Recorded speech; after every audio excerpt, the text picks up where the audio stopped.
Hello and welcome to my latest report from here in the Scottish Parliament. There have been two issues dominating discussions this week. First of all, the appalling waste of money on the work that the SNP government are doing preparing the national conversation and the referendum.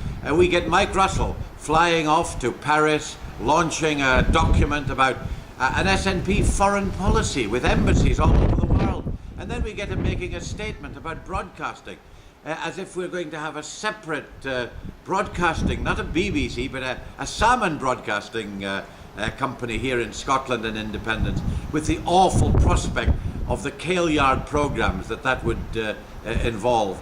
And yet I've asked question after question, indeed 20 questions, about the cost of this, about whether or not they've taken legal advice, whether they've actually got the authority to do all of it.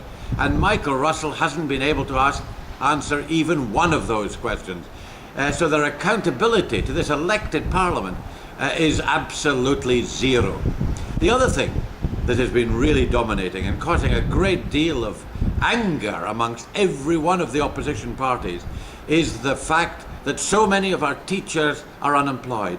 Over 1,000 extra teachers who can't find a job, and yet our class sizes are not being reduced as promised in the SNP manifesto. It's another broken promise, something else that the SNP have reneged on.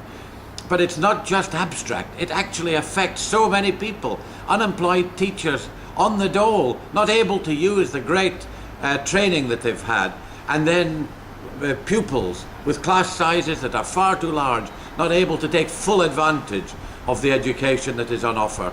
That's what's happening in the SNP government in Scotland today, and that's why we in Labour particularly are so angry, and why we are fighting on behalf of the parents and above all of the pupils here in Scotland. Next week there'll be other things to report on. I hope they're a bit happier than they've been in the past week in the Scottish Parliament.